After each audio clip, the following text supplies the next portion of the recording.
नमो नमः मेरे प्यारे साथियों।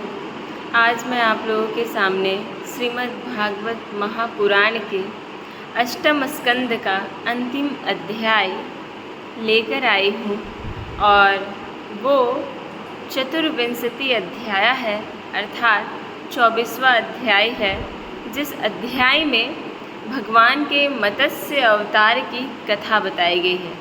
मत्स्य का मतलब होता है मछली, और भगवान जो है वो किस परिस्थिति में मत्स्य अवतार धारण करते हैं और पृथ्वी का उद्धार करते हैं, पृथ्वी को जो है वो राक्षसों से मुक्त करते हैं, क्या वजह है, उन सभी वजहों को इस अध्याय के माध्यम से जानने का प्रयास करेंगे।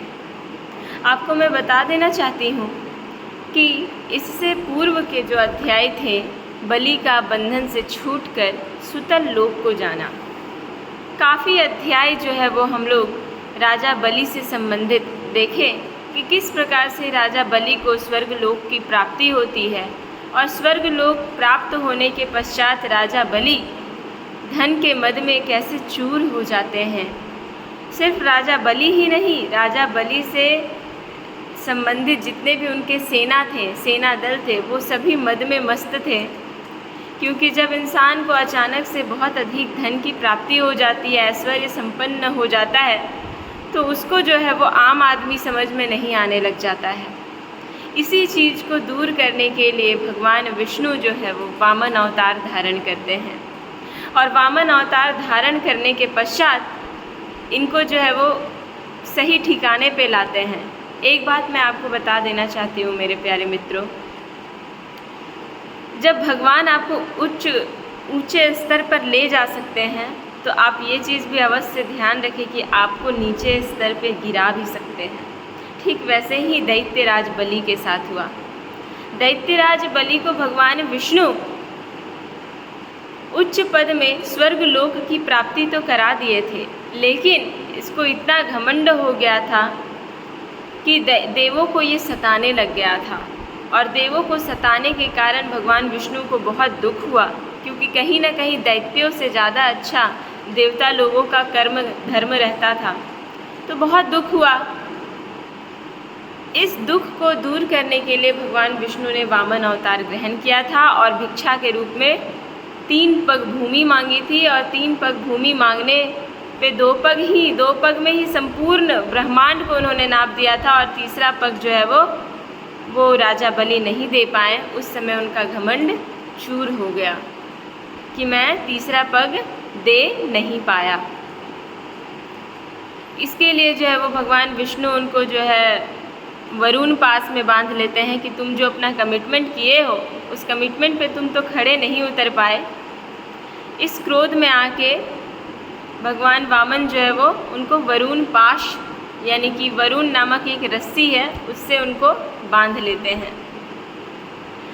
और जब वो बांध देते हैं, तब दैत्यराज बलि उनकी स्तुति करता है, बहुत स्तुति करता है। पूरे 1-2 अध्याय में उनकी स्तुति ही है। स्तुति करने के पश्चात भगवान विष्णु अत्यंत प्रसन्न हो जाते हैं उनकी स्तुति से, और फिर उनको उन बंधन पास से मुक्त कर देते हैं, और मुक्त करने के बाद आशीर्वाद देते हैं और सुतल लोक भेजते हैं, और कहते हैं कि वहाँ पे मैं ही तुम्हारे द्वारपाल के रूप में रहूँगा, तुम मुझे सदा देख पाओगे। इस प्रकार से कहते हैं, और अध्याय जो है वो समाप्त होता है। जो अगला अध्याय है, अंतिम अध्याय है अष्टम स्कंद का, जो मैं आप लोगों के सामने लेकर आई हूँ, उस अध्याय को भी आप लोग अच्छे से श्रवण कीजिए, चिंतन कीजिए, क्योंकि ये हमारे भारतीय ज्ञान परंपरा का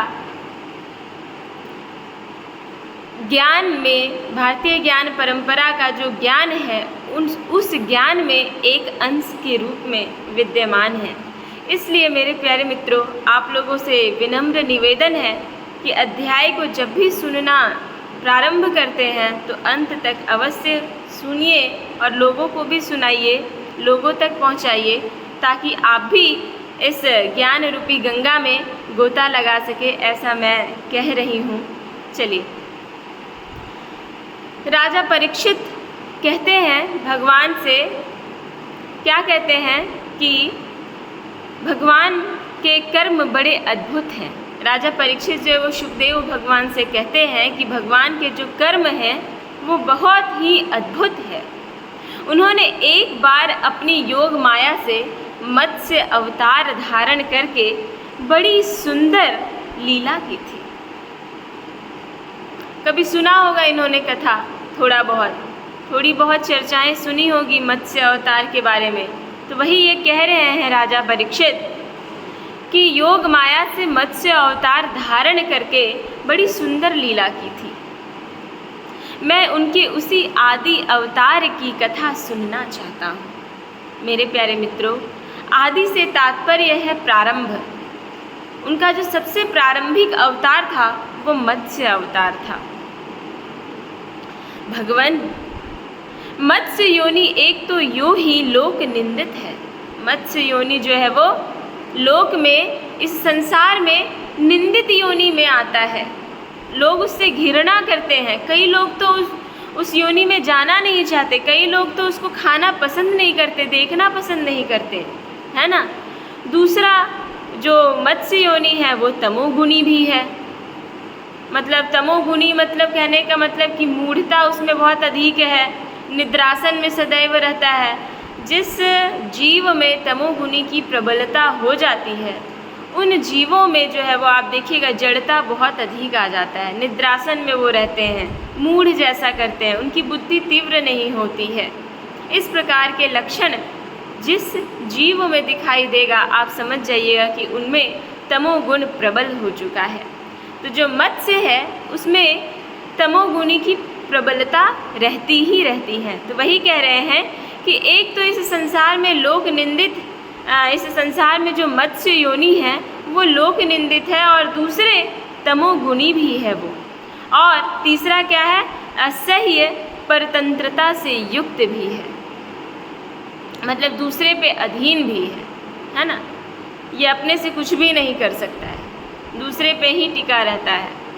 सर्वशक्तिमान होने पर भी भगवान ने कर्म बंधन में बंधे हुए जीव की तरह यह मत्स्य रूप क्यों धारण किया है? ऐसा प्रश्न जो है वो राजा परीक्षित श्री शुकदेव जी से कह रहे हैं कि इस प्रकार की योनि में उन्होंने योनि में क्यों आए हैं, क्या वजह हो सकती है? इतने सर्वशक्तिमान होने पर भी वो दूसरे योनि में क्यों नहीं चले गए? सबसे श्रेष्ठ योनि मनुष्य योनि बताया जाता है, तो उस योनि में क्यों नहीं आए?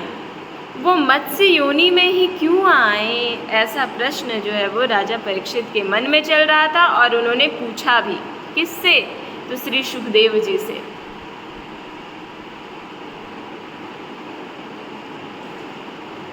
भगवान महात्माओं के कीर्तनीय भगवान का चरित्र समस्त प्राणियों को सुख देने वाला है।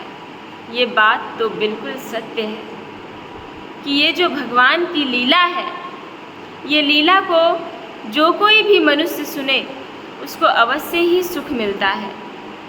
और ये चीज़ मैं भी महसूस करती हूँ कि मैं जब भी कथाओं को पढ़ती हूँ, श्रवण करती हूँ, तो मुझे भी एक अलग आनंद की अनुभूति होती है। संसार के जितने भी कर्म हैं वो सभी एक क्षण के लिए मैं भूल जाती हूँ, और मुझे लगता है कि वाह, भगवान की लीलाएं कितनी अद्भुत है। इसलिए मेरे प्यारे मित्रों, आप सभी से मेरे निवेदन है कि भगवान के उन चरित्रों को श्रवण कीजिए और अपने मन मस्तिष्क को पवित्र कीजिए। आप कृपा करके उनकी वह सब लीला हमारे सामने पूर्ण रूप से वर्णन कीजिए, है ना। ऐसा जो है वो राजा परीक्षित, अभिमन्यु पुत्र राजा परीक्षित जो है वो आग्रह कर रहा है श्री शुकदेव जी से कि आप जो है वो भगवान के संपूर्ण लीलाओं का मेरे सामने बखान कीजिए।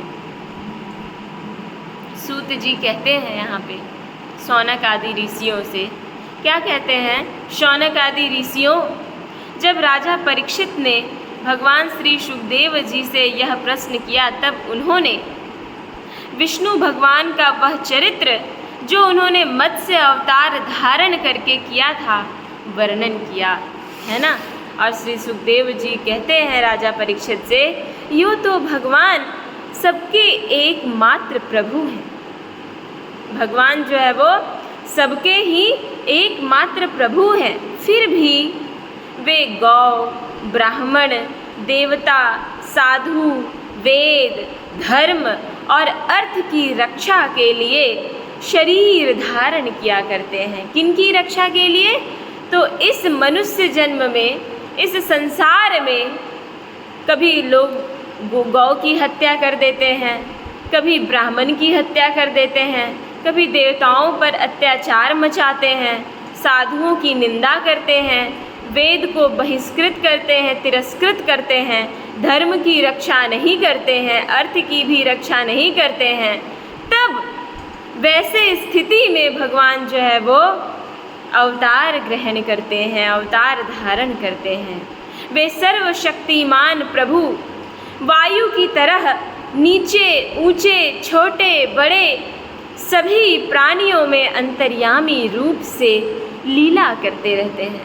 मैं एक बात आपको बता देना चाहती हूँ, हमारे स्वयं के शरीर में भगवान विराजते हैं। प्रत्येक मनुष्य के शरीर में भगवान जो है वो सदैव विराजते हैं। इसलिए आप ये ना सोचें कि भगवान तो मुझे इन बुरे कर्मों में देख ही नहीं रहे हैं। आप एक सांस ले रहे हैं ना, वो भी भगवान देख रहे हैं, वो भी भगवान सुन रहे हैं। आप अपने कर्मों को छिपा नहीं सकते हैं, आप अपने दुष्कर्मों को, बुरे कर्मों को छिपा कभी नहीं सकते हैं। इसलिए कहा गया है कि सच्चाई एक ना एक दिन सामने आ ही जाती है। और वो सच्चाई कैसे आती है, किनकी प्रेरणा से सामने आती है? तो ईश्वर की प्रेरणा से सामने आती है। फिर कह रहे हैं, क्योंकि वे वास्तव में समस्त प्राकृत गुणों से रहित हैं, अर्थात निर्गुण हैं। ये बात सांख्य दर्शन में भी कपिल मुनि बता चुके हैं कि जो प्रकृति होती है वो तीनों गुणों से रहित होती है। और अगर मनुष्य भी तीनों गुणों से जिस दिन रहित हो जाएगा, उस दिन मनुष्य मनुष्य नहीं रह जाएगा। परीक्षित, पिछले कल्प के अंत में ब्रह्मा जी के सो जाने के कारण ब्राह्म नामक नैमित्तिक प्रलय हुआ था। जब पिछले कल्प का जो अंतिम समय था, उस समय ब्रह्मा जी सो गए थे, उसके कारण ब्राह्म नामक नैमित्तिक प्रलय हुआ था। उस समय भूलोक आदि सारे लोग समुद्र में डूब गए थे।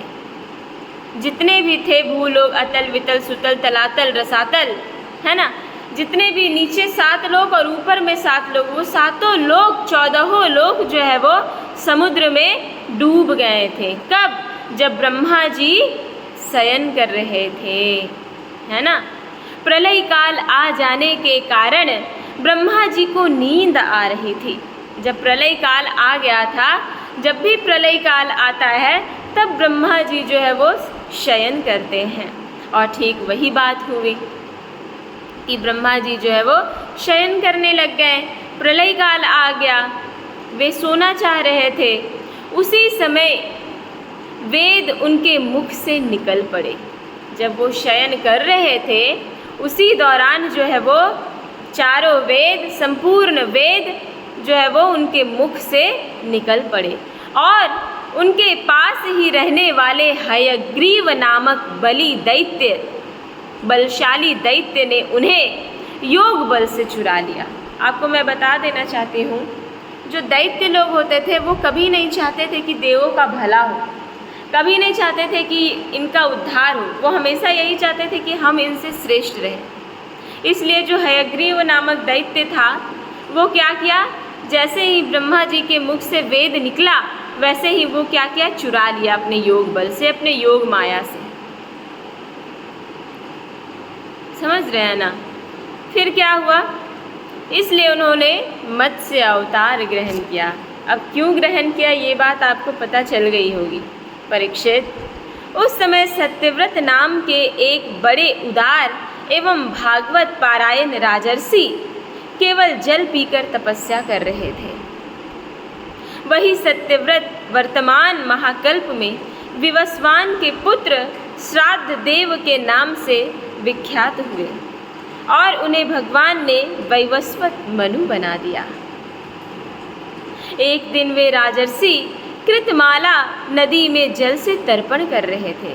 वे जो मनु नामक जो राजर्षि थे, वे कृतमाला नदी में जल से अपने पितरों का तर्पण कर रहे थे। उसी समय उनकी अंजलि के जल में एक छोटी सी मछली आ गई। परीक्षित, द्रविड़ देश के राजा सत्यव्रत ने अपनी अंजलि में आई हुई मछली को जल के साथ ही फिर से नदी में डाल दिया। उस मछली ने बड़ी करुणा के साथ परम दयालु राजा सत्यव्रत से कहा, क्या कहा? राजन, आप बड़े दिन दयालु हैं, आप बड़े ही धर्मी हैं, आप बड़े ही उदार हैं, उदारता है आप में। आप जानते ही हैं कि जल में रहने वाले जंतु अपनी जाति वालों को भी खा डालता है। ये बात आपको बता देना चाहती हूँ कि जो छोटी मछली होती है जल में, उन छोटी मछलियों को बड़ी मछली खा जाती है, ग्रस लेती है। आप समाज में भी देख रहे होंगे कि जो कमज़ोर वर्ग के व्यक्ति होते हैं, जो जिनके पास धन रुपया नहीं होता है, जो नीच वर्ग के लोग होते हैं, उनके साथ बड़े लोग गलत व्यवहार कर डालते हैं। ठीक उसी प्रकार से जल में रहने वाली छोटी मछलियों के साथ भी अत्याचार होता है। तो वही ये अपने करुण क्रंदन होकर सत्यव्रत से कह रहे हैं कि आप बड़े दिन दयालु हैं। आप तो जानते ही हैं कि जल में रहने वाले जंतु अपनी जाति वालों को भी खा डालते हैं। मैं उनके भय से अत्यंत व्याकुल हो रहा हूँ। आप मुझे फिर इसी नदी के जल में क्यों छोड़ रहे हैं? ऐसा प्रश्न कर रहा है सत्यव्रत से मछली। राजा सत्यव्रत को इस बात का पता नहीं था कि स्वयं भगवान मुझ पर प्रसन्न होकर कृपा करने के लिए मछली के रूप में पधारे हैं। भला कैसे जान पाएगा वो व्यक्ति? अब हमारे समक्ष ही भगवान आकर मुझसे कुछ कहेंगे, मैं तो नहीं जान पाऊंगी ना। इसलिए मेरे प्यारे मित्रों, ऐसा कहा जाता है कि आपके सामने जो भी मनुष्य आए उसको खाली हाथ नहीं लौटाना चाहिए। क्या पता नहीं किस रूप में भगवान आपके सामने पधारे हों, क्योंकि आप में उतनी शक्ति नहीं है, आप में उतनी सामर्थ्य नहीं है कि भगवान के उस योग माया को आप पहचान सकें। इसलिए उन्होंने उस मछली की रक्षा का मन ही मन संकल्प किया। कौन? राजा सत्यव्रत ने। राजा सत्यव्रत ने उस मछली की अत्यंत दीनता से भरी बात सुनकर बड़ी दया से अपने पात्र के जल में रख लिया। जो कमंडलू था उसमें जल भर के और उसी कमंडलू में मछली को क्या किया? रख दिया और अपने आश्रम पे ले आए। आश्रम पर लाने के बाद एक रात में ही वह मछली उस कमंडलू में इतनी बड़ी हो गई कि उसमें उसके लिए स्थान ही ना रहा। अब कमंडलू छोटा है, अब उस कमंडलू में मछली इतना छोटा डाले थे वो, अब रात भर में इतना बड़ा हो गया तो उस कमंडलू में अटने नहीं लग गया, तो जगह नहीं रह गया उसमें। उस समय मछली ने राजा से कहा, क्या कहा? अब तो इस कमंडलू में मैं कष्टपूर्वक भी नहीं रह सकती, अतः मेरे लिए कोई बड़ा स्थान नियत कर दे जहाँ मैं सुखपूर्वक रह सकूं। राजा सत्यव्रत ने मछली को कमंडलू से निकालकर एक बहुत बड़े पानी के मटके में रख दिया, परंतु वहाँ डालने पर वह मछली 2 ही घड़ी में 3 हाथ बड़ी हो गई। फिर उसने राजा सत्यव्रत से कहा, क्या कहा? राजन, अब यह मटका भी मेरे लिए पर्याप्त नहीं है, इसमें मैं सुखपूर्वक नहीं रह सकती। मैं तुम्हारी शरण में हूँ, इसलिए मेरे रहने योग्य कोई बड़ा सा स्थान मुझे दो। इधर श्री सुखदेव जी परीक्षित से कहते हैं, परीक्षित, सत्यव्रत ने वहाँ से उस मछली को उठाकर एक सरोवर में डाल दिया, परंतु वह थोड़ी ही देर में इतनी बढ़ गई थी कि उसने एक मत्स्य का आकार धारण कर उस सरोवर के जल को घेर लिया और कहा, राजन, मैं जलचर प्राणी हूँ। मैं क्या हूँ? मैं जल में जीने वाला हूँ, जल में चरण करने वाला हूँ, विचरण करने वाला प्राणी हूँ। इस सरोवर का जल भी मेरे सुख पूर्वक रहने के लिए पर्याप्त नहीं है, इसलिए आप मेरी रक्षा कीजिए और मुझे किसी अगाध सरोवर में रख दीजिए।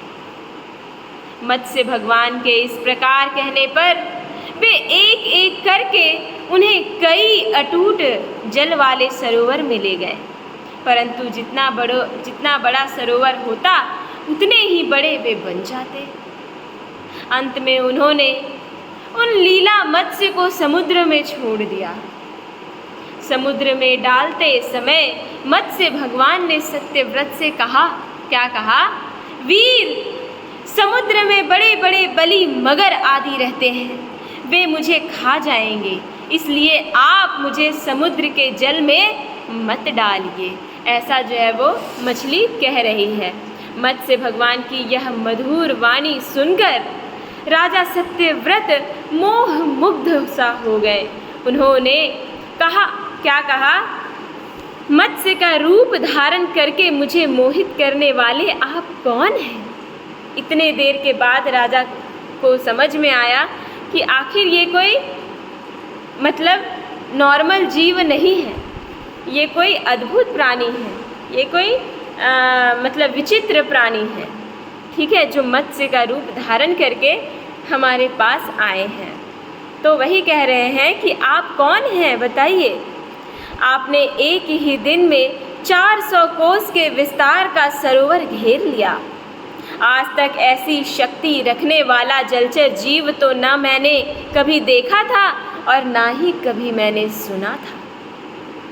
अवश्य ही आप साक्षात सर्वशक्तिमान सर्वांतर्यामी अविनाशी श्री हरि हैं। जीवों पर अनुग्रह करने के लिए ही आपने जलचर का रूप धारण किया है। पुरुषोत्तम, आप जगत की उत्पत्ति, स्थिति और प्रलय के स्वामी हैं। आपको मैं नमस्कार करती हूँ। प्रभु, हम शरणागत भक्तों के लिए आप ही आत्मा और आश्रय हैं। हमारे भीतर जो आत्मा व्याप्त है वो और कोई नहीं, वो सर्वशक्तिमान भगवान विष्णु ही विराजमान है। यद्यपि आपके सभी लीला अवतार प्राणियों के अभ्युदय के लिए ही होते हैं, तथापि मैं यह जानना चाहता हूँ कि आपने यह रूप किस उद्देश्य से ग्रहण किया है, किस कारण आपने धारण किया है।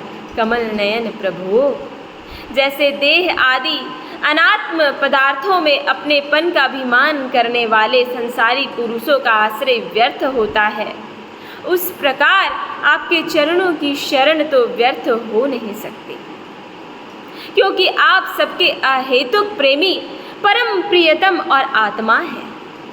आपने इस समय जो रूप धारण करके हमें दर्शन दिया है, यह बड़ा ही अद्भुत है, बड़ा ही रमणीय है, बड़ा ही आश्चर्यजनक है।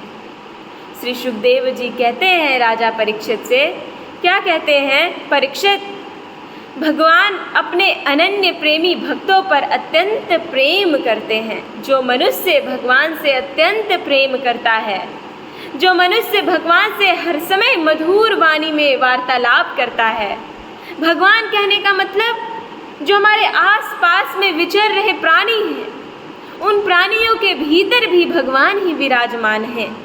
इसलिए मेरे प्यारे दोस्तों, आपके आसपास जो भी प्राणी विचरण कर रहे हैं वो साक्षात भगवान है, वो साक्षात परब्रह्म है। आप उन्हीं के साथ मधुर भाव रखें, उदार भाव रखें और अत्यंत आदर भाव से उनके साथ प्रेम पूर्वक वार्तालाप करें, प्रेम पूर्वक भक्ति करें। जब जगतपति मत्स्य भगवान ने अपने प्यारे भक्त राजर्षि सत्यव्रत की यह प्रार्थना सुनी तो उनकी प्रिय और हित करने के लिए साथ ही कल्पांत के प्रलयकालीन समुद्र में विहार करने के लिए उनसे कहा। श्री भगवान ने कहा, क्या कहा? सत्यव्रत, आज से 7वें दिन भूलोक आदि तीनों लोग प्रलय के समुद्र में डूब जाएंगे। अभी तक डूबा नहीं है, अभी तक ये कार्य शुरू ही हुआ है। और मत्स्य भगवान आकर सत्यव्रत से कह रहे हैं कि ठीक आज के 7वें दिन जो है वो तीनों लोग समुद्र के इस अगाध जल में मत्स्य जो है वो इस मत्स्य भगवान कह रहे हैं राजा सत्यव्रत से कि आज से 7वें दिन पर ये तीनों लोक जो है वो प्रलय के समुद्र में डूब जाएंगे। उस समय जब तीनों लोग प्रलय की जल राशि में डूबने लगेंगे तब मेरी प्रेरणा से तुम्हारे पास एक बहुत बड़ी नौका आएगी। तुम्हारे पास क्या आएगी? एक बहुत बड़ी नौका आएगी। उस समय तुम समस्त प्राणियों के सूक्ष्म शरीर को लेकर इस जगत में जितने भी प्राणी हैं उनके सूक्ष्म शरीर को ग्रहण करके सप्तर्षियों के साथ उस नौका पर चढ़ जाना। जब 7वें दिन में प्रलय आएगा तब की बात बता रहे हैं। और समस्त धान्य तथा छोटे बड़े अन्य प्रकार के बीजों को साथ रख लेना, क्योंकि पुनः फिर से सृष्टि होने वाली है। समझ रहे हैं ना? ये चक्र जो है वो चलता रहता है। तथा छोटे बड़े अन्य प्रकार के बीजों को साथ क्या करना? रख लेना। उस समय सब ओर एकमात्र महासागर लहराता होगा, प्रकाश नहीं होगी। केवल ऋषियों की दिव्य ज्योति के सहारे ही बिना किसी प्रकार की विकलता के तुम उस बड़ी नाव पर चढ़कर चारों ओर विचरण करना। जब प्रचंड आंधी चलने के कारण नाव डगमगाने लगेगा, है ना, तब मैं इसी रूप में वहाँ आ जाऊँगा और तुम लोग वासुकी नाग के द्वारा उस नाव को मेरे सिंग में बांध देना, ताकि नाव जो है वो डूबे नहीं, नाव जो है वो तैरते रहे, है ना। सत्यव्रत, इसके बाद जब तक ब्रह्मा जी की रात रहेगी तब तक मैं ऋषियों के साथ तुम्हें उस नाव में बैठाकर उसे खींचता हुआ समुद्र में विचरण करते रहूँगा। उस समय जब तुम प्रश्न करोगे तब मैं तुम्हें उपदेश दूंगा। मेरे अनुग्रह से मेरे वास्तविक महिमा, जिसका नाम पर ब्रह्म है, तुम्हारे हृदय में प्रकट हो जाएगी और तुम उसे ठीक ठीक जान लोगे। भगवान राजा सत्यव्रत को यह आदेश देकर अंतर्धान हो गए। अतः अब राजा सत्यव्रत उसी समय की प्रतीक्षा करने लगे जिसके लिए भगवान ने आज्ञा दी थी। पूछों का अग्रभाग पूर्व ओर करके राजर्षि सत्यव्रत उन पर पूर्वोत्तर मुख से बैठ गए और मत्स्य रूप भगवान के चरणों का चिंतन करने लगे। इतने में ही भगवान का बताया हुआ वह समय आ पहुंचा। राजा ने देखा कि समुद्र अपनी मर्यादा छोड़कर बह रही है। उसका विस्तार दिन प्रतिदिन समय पे समय बढ़ते ही चला जा रहा है। प्रलय काल के भयंकर मेघ वर्षा करने लगे। देखते ही देखते सारी पृथ्वी डूबने लगी। तब राजा ने भगवान की आज्ञा का स्मरण किया और देखा कि नाव भी आ गई है। तब वे धान्य तथा अन्य बीजों को लेकर सप्तर्षियों के साथ उस पर सवार हो गए। सप्तर्षियों ने बड़े प्रेम से राजा सत्यव्रत से कहा, क्या कहा? राजन, तुम भगवान का ध्यान करो, वे ही हमें इस संकट से बचाएंगे और हमारा कल्याण करेंगे। उनकी आज्ञा से राजा ने भगवान का ध्यान किया। उसी समय उस महान समुद्र में मत्स्य के रूप में भगवान प्रकट हुए। मत्स्य भगवान का शरीर सोने के समान दैदीप्यमान हो रहा था और शरीर का विस्तार था 4 लाख कोस। उनके शरीर में एक बड़ा भारी सिंह भी था। भगवान ने पहले जैसी आज्ञा दी थी उसके अनुसार वह नौका वासुकी नाग के द्वारा भगवान के सिंग में बांध दी गई और राजा सत्यव्रत ने प्रसन्न होकर भगवान की स्तुति करने लगा। राजा सत्यव्रत ने कहा, क्या स्तुति करने लगा? चलिए हम सब भी सुनते हैं। वो कह रहे हैं कि प्रभु, संसार के जीवों का आत्मज्ञान अनादि अविद्या से ढक गया है। संसार के जीवों को, जो संसार में जो जीव विराजमान है, जीव रह रहे हैं, उन जीवों का आत्मज्ञान अनादि अविद्या से, जो आदि में जो विद्या थी, आदि में विद्या किस प्रकार की विद्या थी? जो वेद आदि विद्या थी, उन विद्याओं से इस संसार में रहने वाले जीवों का आत्मज्ञान जो है वो अविद्या से ढक गई है। उन्हें कोई भी ज्ञान अब नहीं रहा। वेदों में कही गई बात उनके मस्तिष्क पे अब नहीं रही है। इसी कारण वे संसार के अनेकानेक क्लेशों के भार से पीड़ित हो रहे हैं। और यही वजह है कि मनुष्य उस अनादि विद्या को भूल गए हैं, जिसके वजह से इस संसार में रहते हुए वे क्लेशों का सामना कर रहे हैं। जब अनायास ही आपके अनुग्रह से वे आपकी शरण में पहुंच जाते हैं, तब आपको प्राप्त कर लेते हैं। इसलिए हमें बंधन से छुड़ाकर वास्तविक मुक्ति देने वाले परम गुरु आप ही हैं। यह जीव अज्ञानी है, अपने ही कर्मों से बंधा हुआ है। वह सुख की इच्छा से दुखप्रद कर्मों का अनुष्ठान करता है। जिनकी सेवा से उसका यह अज्ञान नष्ट हो जाता है, वे ही मेरे परम गुरु आप मेरे हृदय की गांठ काट दे। जैसे अग्नि में तपाने से सोने चांदी के मल को दूर हो जाते हैं और उनका सच्चा स्वरूप निखर कर आ जाता है, वैसे ही आपकी सेवा से जीव अपने अंतःकरण का अज्ञान रूप मल को त्याग देता है और अपने वास्तविक स्वरूप में स्थित हो जाता है। आप सर्वशक्तिमान अविनाशी प्रभु ही हमारे गुरुजनों के भी परम गुरु हैं, अतः आप ही हमारे भी गुरु बने। ऐसा जो है वो राजा सत्यव्रत कह रहे हैं। और क्या कह रहे हैं?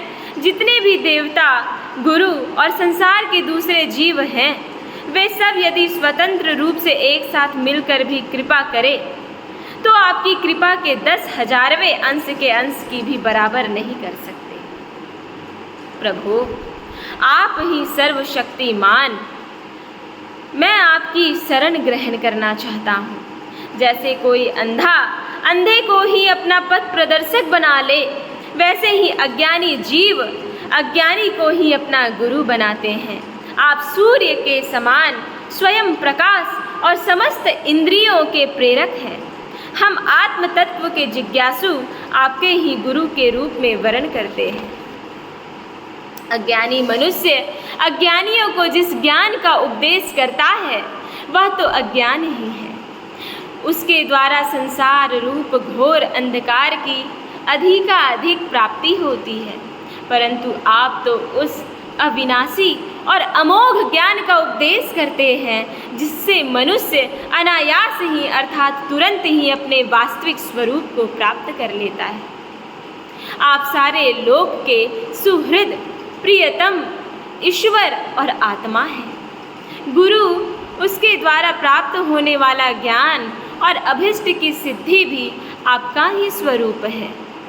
फिर भी कामनाओं के बंधन में जकड़े जाकर लोग अंधे हो रहे हैं। उन्हें इस बात का पता ही नहीं कि आप उनके हृदय में विराजमान हैं। आप देवताओं के भी आराध्य देव हैं, परम पूजनीय परमेश्वर हैं। मैं आपसे ज्ञान प्राप्त करने के लिए आपकी शरण में आया हूँ। भगवान, आप परमार्थ को प्रकाशित करने वाली अपनी वाणी के द्वारा मेरे हृदय की ग्रंथि काट डालिए और अपने स्वरूप को प्रकाशित कर डालिए। श्री सुखदेव जी कहते हैं राजा परीक्षित से, क्या कहते हैं कि परीक्षित, जब राजा सत्यव्रत ने इस प्रकार प्रार्थना की, तब मत्स्यधारी पुरुषोत्तम भगवान के प्रलय के समुद्र में विहार करते हुए उन्हें आत्म तत्व का उपदेश दिया। भगवान ने राजर्षि सत्यव्रत को अपने स्वरूप के संपूर्ण रहस्य का वर्णन करते हुए ज्ञान, भक्ति और कर्म योग से परिपूर्ण दिव्य पुराण का उपदेश दिया, जिसको मत्स्य पुराण भी कहा जाता है। सत्यव्रत ने ऋषियों के साथ नाव में बैठे हुए ही संदेह रहित होकर भगवान के द्वारा उपदिष्ट सनातन ब्रह्म स्वरूप आत्म तत्व का श्रवण किया।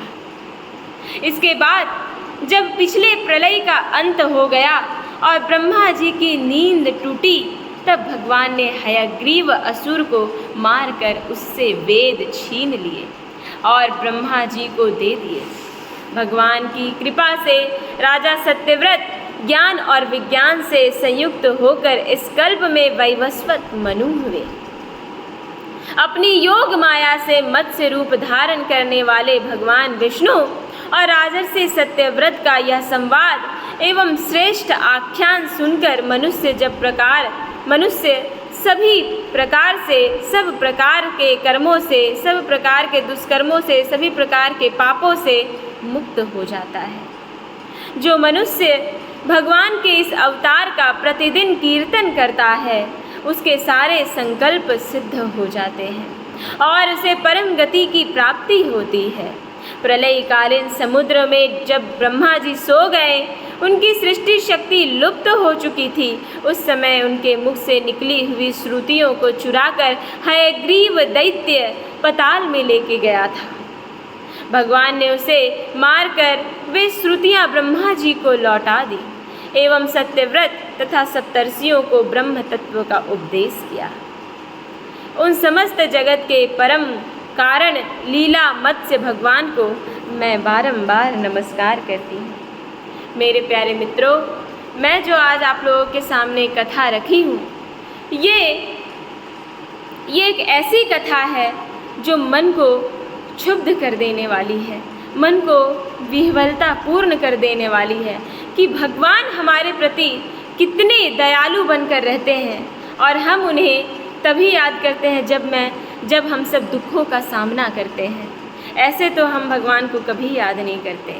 मनुष्य कितना स्वार्थी है, ये प्राणी कितने स्वार्थ होते हैं कि जब वो विपत्ति में आते हैं, जब वो विपत्तियों का सामना करते हैं, तभी ही भगवान को याद करते हैं।